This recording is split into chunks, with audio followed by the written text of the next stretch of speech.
네, 여의도 금융투자업계 이모저모를 살펴보는 여의도 레이더 시간입니다. 자, 증권가가 올해에 이어서 신축년 새해에도 사모펀드 부실 판매 논란으로 시끄러울 것으로 보이는데요. 증권부 이민재 기자와 자세한 이야기 나눠보겠습니다. 자, 이 기자 어서 오세요. 안녕하십니까. 네, 먼저 옵티머스 자산운용 펀드 관련 사안 이야기를 먼저 나눠봐야 할 것 같은데 보상 절차가 본격화되는 분위기죠. 네, 맞습니다. 이 금감원이 일단 옵티머스 보상안에 대해서 그 외부 법률 자문에 일단 현장 조사 결과를 더해서 내년 3월 전에 그 분쟁 조정에 돌입한다는 계획인데요.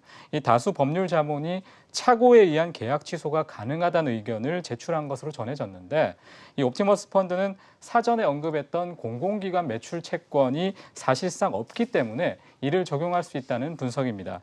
이 착오에 의한 계약 취소는 이 말 그대로 계약을 하지 않을 정도의 중요한 사항을 알리지 않았기 때문에 해당 계약을 취소할 수 있다는 조항인데요. 이 금감원이 만일에 이렇게 결정을 하게 되면 100% 보상도 가능합니다.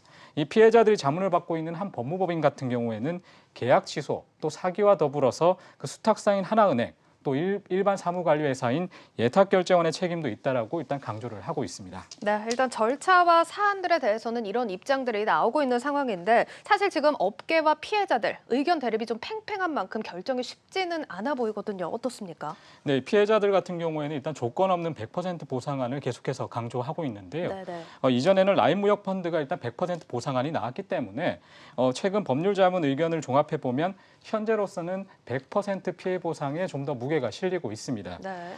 일단 시민단체 같은 경우에도 재발 방지라는 차원에서 일단 계약 취소라는 강력한 제재를 해야 한다라는 입장인데요.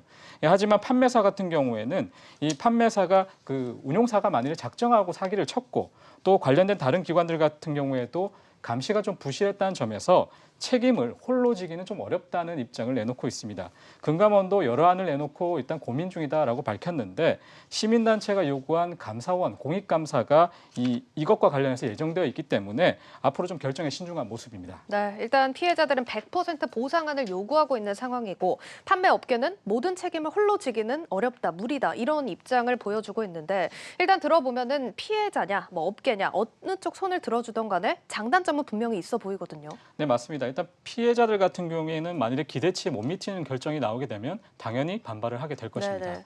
예를 들어 만일 불안전 판매로 결정이 되면 현재 NH투자증권이 진행 중인 조건부 최대 70% 유동성 공급안보다 보상 비율이 떨어지게 되는데요. 이 환급 등으로 인한 갈등 또 각종 소송이 예상됩니다. 반대로 만일에 100% 보상안이 결정이 되면 업계 고사 위기가 좀 부각될 수가 있습니다. 이 지난 3분기까지 증권사 펀드 취급 수수료 수익은 증시 화랑에도 불구하고 전년 대비해서 11% 정도 감소를 했는데요. 직접 투자가 늘었다고 하지만 이 가장 큰 원인은 역시 라임과 옵티머스 펀드가 꼽힙니다. 이 3분기 사모펀드 판매 잔고를 보면 더더욱 와닿을 수가 있는데요.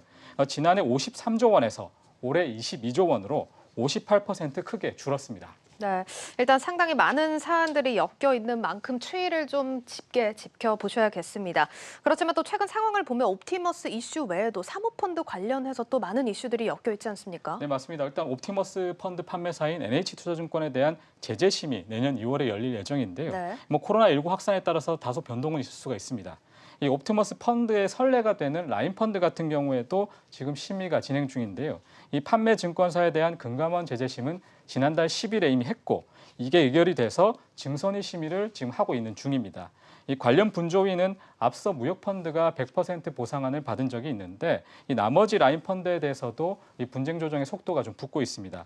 예를 들면 금감원이 30일에 라인 펀드 관련 판매사였던 KB증권을 대상으로 이 분조회의를 진행할 예정인데요. 이건 다소 코로나19에 따라서 좀 변경이 될 수가 있습니다. 이는 감독당국과 KB증권이 그 사전 추정 손실액을 바탕으로 그 분쟁 조정 절차에 착수한 첫 사례인데 이 KB증권이 사후에 정산하는 방식에 동의를 했기 때문에 물꼬가 트였다라는 평가입니다. 이 다른 증권사들, 대신증권이나 이런 곳도 만약 동의를 하게 되면 비슷한 형태로 내년 상반기에 분쟁 조정이 진행될 수가 있습니다.